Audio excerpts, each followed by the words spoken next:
Well, hi, John and Sue again. Welcome to Secret Truth number 2. Now, in Secret Truth number 1, we learned that by simply buying the S&P 500 index fund, you can outperform up to 96% of what fund managers and advisors sell you over any 10-year rolling period. This video focuses on the high and crippling costs associated with mutual funds, which again are what financial advisors generally sell you. Why?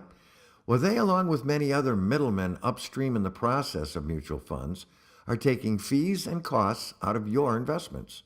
That's how they make their profits. You get, in essence, what's left over. Most investors simply do not realize the huge negative impact this has on their investments over time.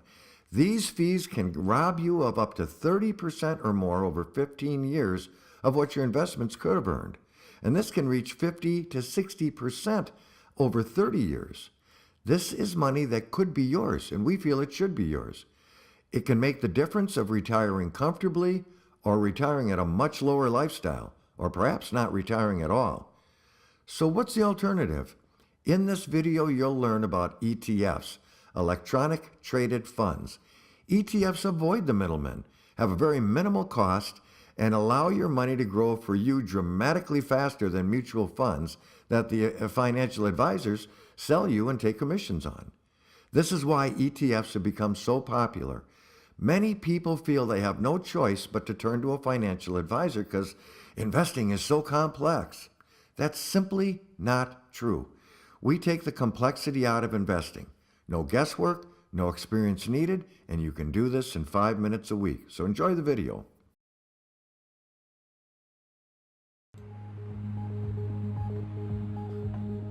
The average actively managed mutual fund carries an annual expense of 1.3%. Some funds charge a fee of 2%, and even as high as 5%. That may not seem very much, right? You know, you've got $50,000 or $100,000, and okay, so you lose $500 or you lose $1,000 a year. That's what you would pay to a financial advisor, right? But if you add that up over 20 or 30 or 40 or 50 years in a 401k plan, all of a sudden you're well into the 6 figures as your balance grows. And that's the difference between running out of money before you die or having a little money left to pass on to your heirs. A lot of 401k programs are lousy. The fund choices stink.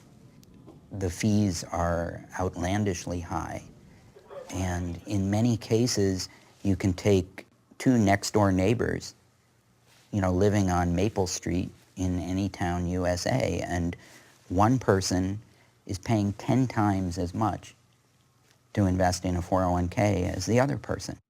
I think the biggest obstacle for Americans today is that most of us have been hypnotized into believing that finance is so complex that we just got to give it to somebody else. We all know that we should put money aside, but most people delay it because they say, I don't have enough money right now. You don't have to become a genius. You just have to understand what to avoid as well as what to do. I think the first place people have to start to become financially literate is look at where their money is, and let's look at the 401k. We have an industry, so everybody understands, that's a 4.4 trillion with a T size industry that for 30 years didn't have to tell you what they charged you. What company on earth, what organization could not tell you what they're charging and get by with it? 3 years ago, they were forced to change.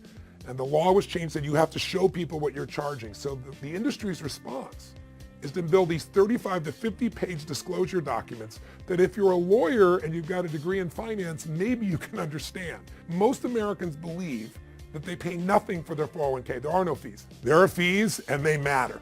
Here's how they matter. Every 1% in fees that you're paying for whatever investment you have, because of the growth of compounding, that 1% that you're giving away is 10 years of retirement income. To understand this fee business, I went to talk to someone who has thought long and hard about it. Jack Bogle, the founder of Vanguard. He says that if you want to improve your retirement outcome, make sure to minimize Wall Street's take. Costs are a crucial part of the equation. It doesn't take a genius to know that the bigger the profit of the management company, the smaller the profit that investors get. The money managers always want more, and that's natural enough in most businesses, but it's not right for this business. What happens in the fund business is the magic of compound returns is overwhelmed by the tyranny of compounding costs. It's a mathematical fact. There's no getting around it. The fact that we don't look at it, too bad for us.